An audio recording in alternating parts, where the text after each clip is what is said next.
Hello friends, শুভ দুপুর। আজ আমি তোমাদের সঙ্গে আমার দুপুরের খাবার শেয়ার করতে চাই।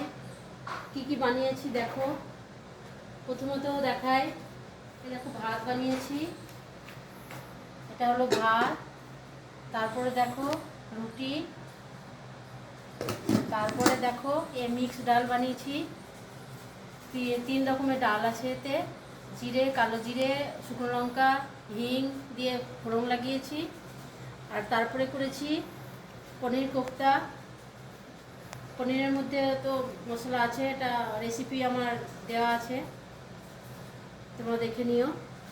তারপরে বানিয়েছি ঝিঙে আলুর তরকারি, জিরা আদা বাটা দিয়ে আর ঘি দিয়ে নামিয়ে নিয়েছি। আর শেষে আছে কি পাঁপড় ভাজা। এই হলো আজকে আমার মেনু। তোমাদের কেমন লাগলো কমেন্ট করে জানাবে। আশা করি তোমাদের ভালোই লাগবে। যদি ভালো লাগে কমেন্ট, শেয়ার, লাইক করবে।